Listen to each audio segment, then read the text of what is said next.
Presenting the classics of Sam P. Chaladurai. Sam P. Chaladurai அவர்களின் போதனை களஞ்சியத்திலிருந்து.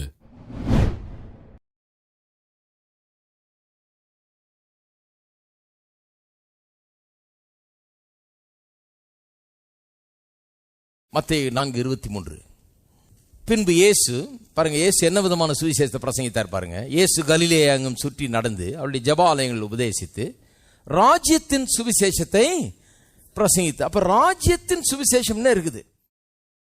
இயேசு என்ன பிரசங்கித்தார்? செத்தா மோட்சம் போவியா, செத்தா மோட்சம் போவின்ற வந்தாரு கிடையாது. ராஜ்யத்தின் சுவிசேஷத்தை பிரசங்கித்து ஜனங்களுக்கு உண்டாயிருந்த சகல வியாதிகளையும் சகல நோய்களையும் நீக்கி சொஸ்தமாக்கினார். இது எப்படி இதை இவ்வளோ பெரிய காரியத்தை ரெடியூஸ் பண்ணி கழுத கரிஞ்சு கட்டரும்புன்னு சொன்ன அது மாதிரி இவ்வளோ பெரிய சுவிசேஷத்தை ரெடியூஸ் பண்ணி விழுண்டாக்கிட்டாங்கன்னு தெரியல. செத்தா மோட்சம் போவியா, செத்தா மோட்சம், இந்த சுவிசேஷம் எங்கேருந்து வந்ததுன்னு தெரியல. எப்படி இப்படி குறைவான ஒரு நிலைக்கு கொண்டு வந்துட்டாங்கன்னு தெரியல. அது இந்த ராஜ்யத்தின் சுவிசேஷத்தின் அந்த முழுமையான காரியத்தில் ஒரு சின்ன பங்கு தானே ஒழிய அதெல்லாம் மொத்த சுவிசேஷம். ராஜ்யத்தின் சுவிசேஷம்னு சொன்னால் என்னன்னு பாருங்க. சுவிசேஷத்தை பிரசங்கித்து ஜனங்களுக்கு உண்டாயிருந்த சகல வியாதிகளையும் சகல நோய்களையும் நீக்கி சொஸ்தமாக்கினார். அவருடைய கீர்த்தி சீரியாவையும் பிரசித்தமாயிற்று. அப்பொழுது பலவித வியாதிகளையும் வேதனையில் அடைந்திருந்த சகல பிணியாளிகளையும் பிசாசு பிடித்தவர்களையும் சந்திர ரோகிகளையும் திமிர்வாதக்காரர்களையும் அவரிடத்தில் கொண்டு வந்தார்கள். அவர்கள் சொஸ்தம் ஆனார்கள். லூக்கா 4 திருப்போம் 17. அப்பொழுது ஏசாயா தீர்க்கதரிசியின் புஸ்தகம் அவரிடத்தில் கொடுக்கப்பட்டது. அவர் புஸ்தகத்தை விரித்த போது, கர்த்தருடைய ஆவியானவர் என்மேல் இருக்கிறார், தரித்திரருக்கு சுவிசேஷத்தை பிரசங்கிக்கும்படி என்னை அபிஷேகம் பண்ணினார். ஹலோ, இவர் என்ன மாதிரி பிரசங்கியாரு? அவர் சொல்றாரு, ஒரு வேலை செய்ய சொல்லியிருக்காரு, தரித்திரருக்கு போய் சுவிசேஷத்தை பிரசங்கம் பண்ணுங்க. தரித்திரருக்கு எதுக்கு சுவிசேஷத்தை பிரசங்கம் பண்றோம்?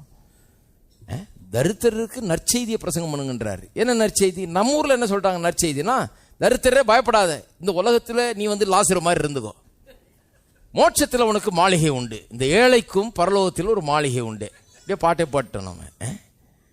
இங்க உனக்கு ஒண்ணும் கிடையாது, அங்க உனக்கு உண்டு. இதெல்லாம் ஏழைக்கு நற்செய்தி. எந்த ஏழைக்கு இது நற்செய்தி பாருங்க. அவன் யாராவது உட்காந்து கேட்பானா, ஏழை என்ன பெருசா பிரசங்கம் பண்றாரு இவரு, எனக்கு ஏதாவது சொல்லுவாருன்னு பார்த்தா இங்க ஒன்றும் கிடையாது, நீ உன்னை கடவுள் இப்படி வச்சிருக்கிறாரு, நீ இந்த லாசருன்னு ஒருத்தனக்காம பாரு பைபிள்ல எழுதி இருக்குது, துணிக்கையாவது விழுமான என் எஜமானுடைய டேபிள்கிட்ட காத்துக்கிட்டு இருந்து சாப்பிட்டு போனான் அவனை மாதிரி இருந்துக்கோ. இங்க என்ன பண்றது? பரலோகம் போகும்போது நீ பாக்கியம் பெற்றவனா இருப்பா, அந்த பணக்காரன் போல நீ போவ. இப்படியே சொல்லி சொல்லி சொல்லி சொல்லி சொல்லி நம்மளும் அப்படியே ட்ரெயின் பண்ணிட்டோம் பாருங்க ஜனங்களை. என்ன கேட்டால் நல்லா இருந்தவங்க கூட இப்போ ஏழை ஆயிருக்கிறாங்க மோட்சம் போறதுக்காக. நல்லா இருந்தா போக முடியாதுன்னு அதை வேற சொல்லி, ஊசியின் காதில் ஒட்டகம் நுழைய முடியாதாக்கும், அதனால நீ பணக்காரனா இருந்தா நீ போக முடியாதாக்குன்னு சொல்லி, நல்லா இருந்தவங்கலாம் எல்லாத்தையும் விட்டுட்டு எனக்கு ஒன்று வேணான்னு விட்டுட்டு நிறைய பேர் தங்களுடைய பிஸ்னஸை வேணான்னு விட்டுறது, தங்கள் செய்கிற தொழிலை வேணான்னு விட்டுறது. ஏன்னா கத்தருக்குள்ள வந்துட்டோம் பிரதர், நமக்கு அதெல்லாம் வேணாம், இப்போ மோட்சத்துக்கு ரெடி ஆகணும். இந்த மாதிரிலாம் சொல்லி கொடுத்துருக்காங்க பாருங்க. என்ன ஒரு இது பாருங்க. ஆனா இயேசு சொல்றாரு, தரித்திரருக்கு சுவிசேஷத்தை பிரசங்கம் பண்ண வந்தேன்னு. அப்ப தரித்திரருக்கு சுவிசேஷம் பிரசங்கம் பண்ணா என்ன பொறுத்த வரைக்கும் அது என்ன அர்த்தம்? என்ன, நம்ம பிரசங்கம் பண்ணதுனால ஒரு 4 பேர் அது பணக்காரன் ஆயிருக்கணும். நிறைய பிரசங்கியாருங்க பிரசங்கம் பண்ணி இன்னைக்கு யாரும் பணக்காரன் ஆனது கிடையாது. பிரசங்கத்தை கேட்டு ஓட்டாண்டி ஆயிருக்கான ஒழிய பணக்காரன் ஆனது கிடையாது. இயேசு சொல்றாரு, தரித்திரருக்கு சுவிசேஷத்தை பிரசங்கிக்க வந்தேன்றாரு. அப்பனா என்ன அர்த்தம்? நம்முடைய பிரசங்கத்தை கேட்கிறவன் தரித்திரரா இருந்தான்னா அவன் நாளைக்கு நன்றா இருக்க வேண்டும். எத்தனை பேர் நம்புறீங்க? அது நாளைக்கு நன்றா இருக்கணும். இங்க உட்கார்ந்து வசனத்தை கேட்டாங்கன்னா அந்த ஆட்கள் நன்றா இருக்கணும். கேட்டதுனால உருப்படணும், கேட்டதுனால கெட்ட பழக்கம்லாம் நீங்கணும், குடும்பம் நல்லா இருக்கணும், நல்ல வழியில போகணும், நல்ல வியாபாரங்கள் நல்லா ஒழுங்கா செய்ய கத்துக்கணும், பெரிய ஞானத்தோட நடந்துக்கணும். இதெல்லாம் பெரிய நல்ல முன்னேற்றங்கள் ஒரு மனுஷனுடைய வாழ்க்கையில பாசிட்டிவ் சேஞ்சஸ் உண்டாக வேண்டும். இருக்கிற நிலைமையிலே இருக்கிறதுக்காக கோயிலுக்கு வரும், அதுக்கு என்னத்துக்கு போய் ஆட்டோ பிடிச்சி கோயிலுக்கு காசு செலவழிச்சுக்கிட்டு, இங்க வந்தா ஏதோ நல்லது நடக்குதுன்றதுனால தானே வர்றீங்க. இங்க கேட்டதுனால ஒரு பாசிட்டிவ் சேஞ்ச் இருக்குது, ஒரு நல்ல விதத்தில் ஒரு மாற்றம் ஏற்படுகிறது. இயேசு சொல்றாரு, தரித்திரருக்கு சுவிசேஷத்தை பிரசங்கம் பண்ண, அதுக்காக நான் அபிஷேகம் பண்ணப்பட்டிருக்கிறேன்றார். அதுக்கு ஒரு அபிஷேகம் இருக்குது பாருங்க, அது எனக்கு இருக்குது.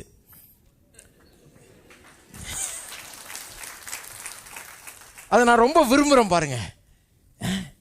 சில நேரத்தில் இந்த கிராமங்களுக்கெல்லாம் போவோம், வெறும் ஏழை மக்களை பார்ப்பேன் பாருங்க, அப்படியே வந்து தலை குனிஞ்சிக்கிட்டு அப்படியே உட்காந்துருப்பாங்க கஷ்டத்தில், அழுக்கு சட்டையெல்லாம் போட்டுக்கிட்டு. இந்த கிராம பகுதியில் போனீங்கன்னா ரொம்ப ஒரு மாதிரி பிற்போக்கான ஒரு இடத்துல அப்படியே சும்மா பட்டிக்காடுனா அந்த மாதிரி பட்டிக்காடு அங்கெல்லாம் போயிருக்கோம் பாருங்க, அப்படியே வந்து இப்படியே உட்காந்துருப்பாங்க சோர்ந்து போய். அவங்களுக்கு எதிர்காலமே என்ன ஒன்றும் கிடையாது.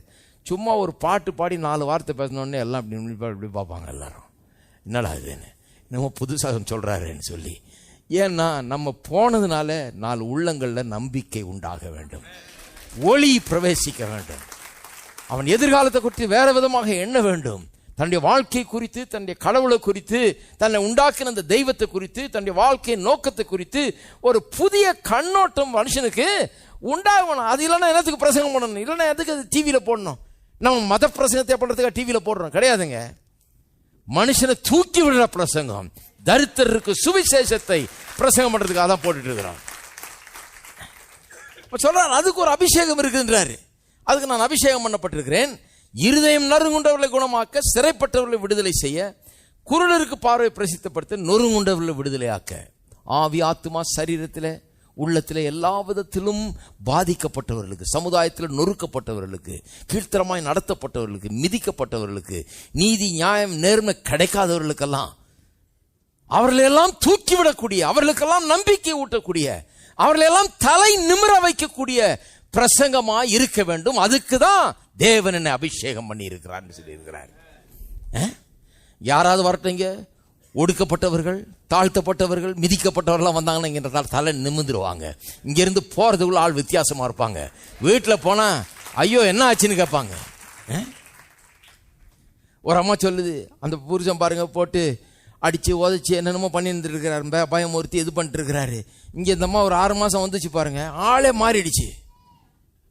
ஆளே மாறி ரொம்ப பிரைட் ஆகி, ரொம்ப நம்பிக்கை ரொம்ப அதிகமாகி, பார்த்தாலே தெரியுது ஆள் வித்தியாசம்னு.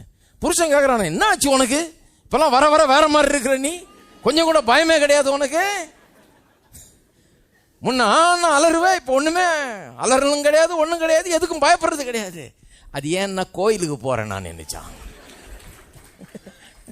அங்க கத்துக்கிட்டது இது, அங்க போறதுனால ஏற்பட்ட விளைவு. இந்த நறுங்குண்டவர்கள், நொறுங்குண்டவர்கள், வாழ்க்கையில மிதிக்கப்பட்டவர்கள், அப்படிப்பட்டவர்கள் எல்லாம் தூக்குகிறதுக்கு கர்த்தர் பாருங்க, செத்தா மோட்சம் போறியான்றது சுவிசேஷம் கிடையாது. பரலோக ராஜ்யம் எப்படி இருக்குதோ அங்க கடவுளுடைய சித்தம் செய்யப்படுறது போல இங்க செய்யப்பட வேண்டும். நம்முடைய இந்த வாழ்க்கை பரலோகத்தை போல மாற வேண்டும். அதற்கு ஏதாவது செய்தோமா? ஒரு ஏழையுடைய வாழ்க்கையை நிறைவுள்ள வாழ்க்கையா மாற்றணுமா? மிதிக்கப்பட்டு ஒடுக்கப்பட்டவருடைய வாழ்க்கையை வெற்றியுள்ள வாழ்க்கையா மாற்றணுமா? அதுதான் ராஜ்யத்தின் சுவிசேஷம். இருக்கீங்களா? அப்ப அதை சொல்லாம விட்டாங்க பாருங்க. இயேசு அதை தான் பண்ணிட்டு இருந்தார். செத்த மோட்சம் போவியா, செத்த மோட்சம் போவியான்னு இல்லை அவர் என்ன பண்றார்? வியாதியஸ்தில் சொஸ்தமாக்குறாரு. ஏன்னா பரலோகத்தில் வியாதி இல்லை, இங்க வந்தா வியாதியா இருக்குது பார்க்குறாரு. அவங்க மேல மனது உருகுறாரு. கஷ்டப்படுறவனை பார்த்த உடனே, ஏழைகளை பார்த்த உடனே, வியாதியில் இருக்கிறவர்களை பார்த்த உடனே, பாவிகளை பார்த்த உடனே அவருக்கு மனது உருகுகிறது. அவர் மனதுருகினவராக அவர்களை தொட்டு அவர்களை சொஸ்தமாக்குறார். குஷ்டரோகிகளை பார்க்கிறாரு, தொட்டு சொஸ்தமாக்குகிறார். ஏன்னா பரலோகத்தில் குஷ்டரோகிகள் கிடையாது, பரலோகத்தில் வியாதியஸ்தர்கள் கிடையாது, பரலோகத்தில் குறைவு கிடையாது, பரலோகத்தில் பட்டினி கிடையாது, பரலோகத்தில் தாழ்ச்சி கிடையாது, பரலோகத்தில் பசி கிடையாது, பரலோகத்தில் வறுமை கிடையாது, பரலோகத்தில் சந்தோஷம் இல்லாத நிலை கிடையாது, பரலோகத்தில் துக்கம் கிடையாது, பரலோகத்தில் யாரும் ஒடுக்கப்படுறது இல்லை, நீதி நியாயம் கிடைக்கலன்னு சொல்றது கிடையாது. இருக்கீங்களா? அப்பேற்பட்ட பரலோக தேவன் இயேசுவின் வடிவில் இந்த உலகத்துக்கு வர்றாரு. அவர் சொல்றாரு, ராஜ்யத்தின் சுவிசேஷத்தை பிரசங்கம் பண்ண வந்தேன். எந்த ராஜ்யத்தை? அந்த ராஜ்யத்தின். அங்கிருந்து அம்பாசிடரா வந்திருக்கேன்றாரு.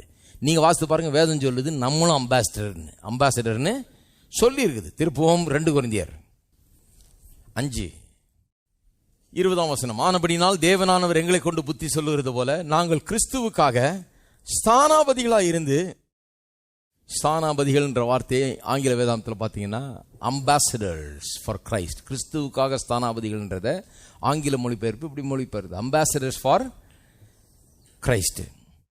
அம்பாசடர்ஸ்னா என்ன? ஒரு நாட்டிலேருந்து இன்னொரு நாட்டுக்கு போராள், ஒரு நாட்டினுடைய பிரதிநிதி. தேவனுடைய ஒப்புரவாங்கள் என்று கிறிஸ்துவின் உங்களை வேண்டி கொள்ளுகிறோம். கிறிஸ்துவுக்கு ரெப்ரசன்டேட்டிவாக இருந்து நீங்கள் தேவனோடு ஒப்புரவாகுங்கள் என்று கிறிஸ்துவ நிமித்தம் உங்களை வேண்டிக் கொள்கிறோம் என்று சொல்லுகிறார். அப்போ பாருங்க, நம்மளை ஒரு அம்பாஸ்டராக கர்த்தர் இங்கே வச்சிருக்கிறார். எந்த அம்பாஸ்டரா? அந்த தேவனுடைய ராஜ்யத்தின் அம்பாஸ்டராக. அப்போ நம்முடைய எல்லாமே வித்தியாசமாக இருக்க வேண்டும். தேவனுடைய ராஜ்யத்தின் பாதிப்பு நம்முடைய வாழ்க்கையில் மட்டுமல்ல, நம்மை சுற்றி இருக்கிற காரியங்களிலும் அந்த பாதிப்பு காணப்பட வேண்டும். நம்மை சுற்றி இருக்கிற எல்லாமே தேவனுடைய ராஜ்யத்தின் பாதிப்பினால சேச்சுரேட் பண்ணப்பட வேண்டும், நிரப்பப்பட வேண்டும். இருக்கீங்களா? நம்ம செய்கிற எல்லாத்திலையுமே தேவனுடைய ராஜ்யத்தின் பாதிப்பு இருக்க வேண்டும். அதுதான் சில தேசங்கள்லாம் பார்க்குறோம். ஏன்னா அந்த பின்னணி அப்படி, தேவனுடைய ராஜ்யத்தின் சுவிசேஷம் அங்கே மேலே பிரசங்கிக்கப்பட்டு அந்த போதனைகள்லாம் தான் அவங்களுடைய தேசத்துக்கு ஒரு அடிப்படையாக இருக்கிறதுனால அப்படிப்பட்ட காரியங்கள். அவங்க பாருங்கள், மினிமம் வேஜஸ் இதெல்லாம் வச்சுருக்கிறாங்க, சட்டம் வச்சுருக்காங்க. பாருங்கள், குறைஞ்சபட்சம் அவ்வளோ சம்பளம் கொடுக்கணுன்னு இருக்குது. நீ அவ்வளோ கொடுக்கலன்னா கொடுத்த ஆளை தூக்கி ஜெயிலில் போட்டுருவான். இப்போ பெரிய ஃபைன்லாம் உண்டு, அதுக்கு பெரிய தண்டனைலாம் உண்டு. மினிமம் வேஜஸ்னால் மினிமம் வேஜ், ஒரு ஆளுக்கு இவ்வளோ சம்பளம் கொடுத்தாகணும். அது என்ன வேலையாக இருந்தாலும் சரி, மினிமம் இவ்வளோ கொடுத்தாகணும். ஏன்னா ஒரு நீதின்னு ஒன்று இருக்குது, நியாயம்னு ஒன்று இருக்குது. சும்மா அதுக்கு நிறையா இருக்கிறாங்களோ, 1000 பேர் வருவான் வேலைக்கு, இவ்வளோ சரியா இல்லையா அப்படி பேசக்கூடாது. ஏன்னா அது நீதி கிடையாது, அது நியாயம் கிடையாது. ஒரு வேலைன்னா அதுக்குரிய ஒரு மினிமம் வேஜஸ்ன்னு ஒன்று இருக்குது, அதை கொடுத்து தான் அவன் எப்படி சாப்பிடுவான், அவன் எப்படி இருப்பான்.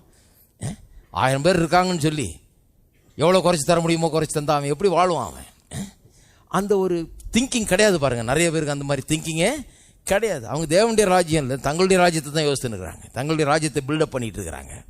தேவனுடைய ராஜ்யத்தை பில்டப் பண்ணுறது கிடையாது. பாருங்கள், இது தேவனுடைய ராஜ்யத்தின் பிரின்சிபலை ஃபாலோ பண்ணுறதுனால சில இடங்கள்ல அந்த மாதிரி இருக்குது. பாருங்கள், அது இப்போ எல்லா இடத்துலையும் பரவ ஆரம்பிக்கிறது. அது தேவனுடைய ராஜ்யத்தினுடைய பாதிப்பு பரவாமல் இருக்காது, கண்டிப்பாக பரவும். ஏன்னா அது அருமையான காரியங்கள், அருமையான பாலிசிஸ். இது எல்லா தேசங்கள்லையும் பரவ ஆரம்பிக்கும். அதனுடைய பாதிப்பு பாருங்கள் எல்லா இடத்துலையும் பரவும், கண்டிப்பாக பரவும். அது ஆளை தூக்கும். பாருங்கள், அப்போ இயேசு அதை தான் பண்ணிட்டு இருந்தார். வியாதியத்தில் சுஸ்தமாக்கும் போது, காரியங்களை பண்ணும்போது அதை தான் பண்ணிட்டு இருக்கிறாரு. ஏன்னா பரலோகத்தில் வியாதி இல்லை, நோய் இல்லை, ஒடுக்கப்படுதல் இல்லை, வறுமை இல்லை, இல்லாமல் இல்லை, அதெல்லாம் இல்லை. பாருங்க, பரலோகம் எப்படிப்பட்டதாக இருக்குது? பரலோகம் தங்க வீதி. அங்கே கேட்ஸ் ஆஃப் பெர்ல், பவளத்தினால் செய்யப்பட்ட கேட்டுகள். காம்பவுண்ட் வால் விலையேறப்பெற்ற கற்கள், டைமண்ட்ஸு, எமரல்ஸுன்னு இப்படி விலையேறப்பெற்ற கற்களால் காம்பவுண்ட் வால் கட்டியிருக்காங்க. நம்ம கம்பி வேலி கட்டுறதுக்கே யோசிக்கிறோம். கர்த்தர் அப்படியே சும்மா ஆடம்பரமாக பண்ணியிருக்காரு பாருங்க பரலோகத்தை. அதுதான் பரலோகம். கர்த்தர் பரலோகத்தை அப்படி வச்சிருக்காரு. அப்போ பரலோகத்தை பார்த்தீங்கன்னா அங்கே அழகை பார்க்கலாம், அங்கே சுதந்திரத்தை பார்க்கலாம், நீதியை பார்க்கலாம், நேர்மையை பார்க்கலாம், பரிசுத்தத்தை பார்க்கலாம், சுகத்தை பார்க்கலாம், ஆரோக்கியத்தை பார்க்கலாம், ஐஸ்வர்யத்தை பார்க்கலாம், சந்தோஷத்தை பார்க்கலாம், சமாதானத்தை பார்க்கலாம், அன்பை பார்க்கலாம். அதை தவிர வேற எதையும் பார்க்க முடியாது. அதான் பரலோகம். அப்ப இயேசு ஜெபம் பண்ண கத்து தர்றாரு பாருங்க. மத்தேயு 6ஆம் அதிகாரத்துக்கு திருப்புவோம். மத்தேயு 6ஆம் அதிகாரம் 9ஆம் வசனம் பாருங்க, என்ன சொல்றாரு?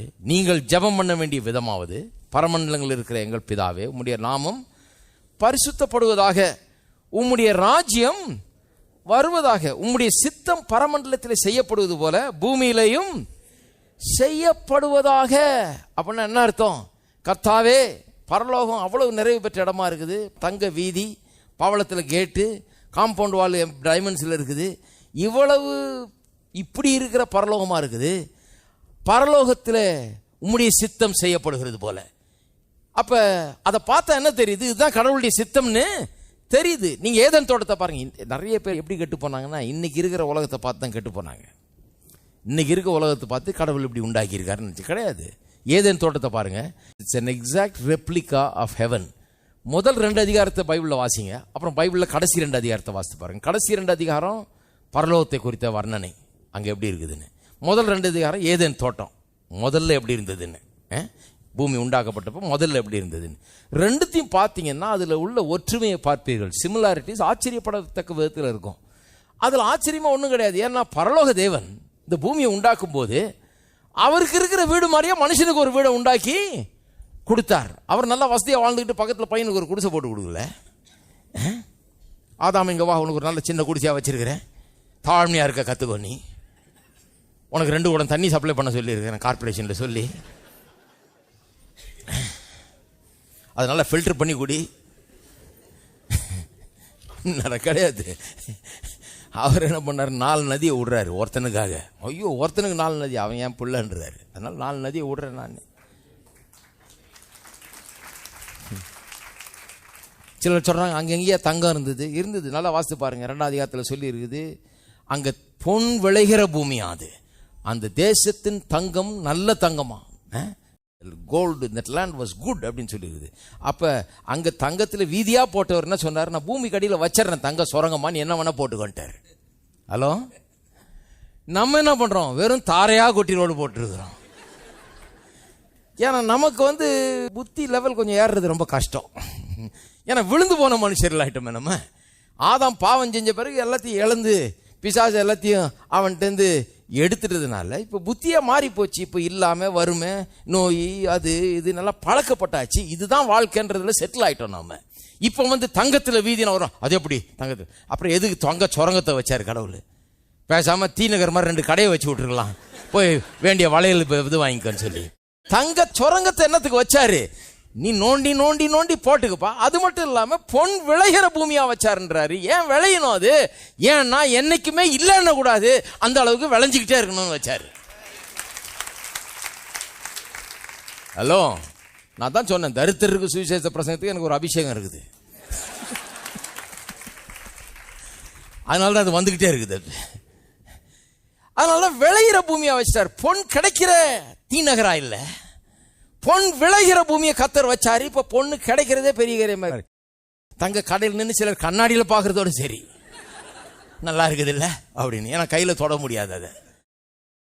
ஆனா கர்த்தர் நமக்காக பூமி கடியில தங்க சுரங்கங்களை வச்சார். போட்டுக்க, நீ ரோடு போடுறியோ போட்டுக்கோ, செவுறு கட்டுறியோ கட்டுக்கோ, உன் செவுத்தெல்லாம் போட்டு பூசிக்கிறியோ பூசிக்கோ, என்னமா பண்ணிக்கோ, உன் வசதி. நான் வச்சுட்டேன், நீ எப்படி பயன்படுத்தணுமோ ஸ்பிளண்டர்ல வாழு. ஏன் புள்ள நீ, நான் தங்க வீதியில் தான் நடக்கிறேன், நீ எப்படி நடப்ப நீ சூஸ் பண்ணிக்கோன்றாரு. நம்ம என்ன பண்ணோம், விழுந்து போனதுலேருந்து புத்தி கொஞ்சம் கெட்டு போய் வெறும் தாரு சிமெண்ட் பிளாஸ்டிக் ரோட்லேயே இருக்கிறோம். கொஞ்சம் லேசாக இம்ப்ரூவ் ஆகுது வர வர. என்னைக்கு தங்கத்துக்கு மாறுன்னு தெரியல. ஆனால் எல்லாருக்கும் தங்கத்தில் போட்டால் எப்படி பிரதர் அவ்வளோ இருக்குமா? ஏன் இருக்காது? என்னமோ இவங்க வச்சா மாதிரி இருக்குமான்னு பேசிட்டு இருக்கிறார். கடவுள் எல்லாத்தையும் வச்சிருக்கிறாரு, மனுஷனுக்காக இதை வச்சார். அப்ப நான் என்ன சொல்றேன், ஏதேன் தோட்டத்தை பரலோகத்தின் ஒரு எக்ஸாக்ட் ரெப்ளிகாவாக வச்சார். பூமி ஒரு ஏழை ஸ்தலமாகவும் பரலோகம் ஒரு பணக்கார இடமாகவும் கடவுள் உண்டாக்கவில்லை. இதை உடைச்சாதான் இந்த தரித்திர பாரம்பரியத்தை உடைக்க முடியும். எல்லாம் என்ன சொல்லிட்டாங்க, பூமி தரித்திரம், பரலோகம் ஐஸ்வர்யம். கிடையாது. நான் சொல்லுகிறேன், பரலோகம் எப்படி ஐஸ்வர்யம் உள்ள இடமா இருக்கிறதோ அது போலவே பூமியும் ஐஸ்வர்யம் நிறைந்த இடமாக தேவன் உண்டாக்கினார். அதை கெடுத்து போட்டது மனுஷன். பாருங்க, அதை கெடுத்து போட்டு கோட்டை விட்டுட்டு இன்னைக்கு இல்லாத நியாயம் எல்லாம் பேசிட்டு இருக்கிறான் மனுஷன். கடவுள் ஏங்க எப்படி நம்மள விட்டாரு, இது என்னங்க எப்படி? உங்க தாத்தாவை தான் போய் கேட்கணும், அவர் ஆதாம் பண்ண கலடா தானே இது. கடவுள் ஒன்றும் பண்ணல, கடவுள் நல்லா தான் கொடுத்திருந்தாரு. அப்ப பாருங்க, ஆதாம் ஏதேன் தோட்டத்தை எடுத்து சொல்றார் கர்த்தர், இது ஒரு சாம்பிள், இதை மாதிரி நீ உலகம் முழுக்க ஆக்கு, உலகம் முழுக்க ஒரு ஏதேன் தோட்டம் போல ஆக்கு. வளம் எவ்வளவு வச்சிருக்கிறார்கள், பூமி கடியில எவ்வளவு இருக்குது, நிலக்கரி இருக்குது, எண்ணெய் இருக்குது, அது இருக்குது, நோன்னா வந்துகிட்டே இருக்கும் போல இருக்குது. இன்னும் அதை லேசா சுரண்டி கூட பார்க்கல, நம்ம இருக்கிறத இன்னும் கண்டுபிடிக்க கூட இல்ல. அவ்வளவு நிறைய கர்த்தர் வச்சிருக்கிறாரு. ஆனா என்ன பேசிக்கிட்டு இருக்கிறாங்க, இன்னும் கொஞ்ச நாள் போனா ஒன்னும் பெட்ரோல் இருக்காதாக்கும், இன்னும் கொஞ்ச நாள் போனா அது இருக்காதாக்கும், எலக்ட்ரிசிட்டி இருக்காதாக்கும், தண்ணி கிடைக்காதாக்கும், இது கிடைக்காது. நான் சொல்றேன், எல்லாம் கிடைக்கும். கர்த்தர் எல்லாருக்கும் வேண்டிய எல்லாத்தையும் இங்க வச்சிருக்கிறார்.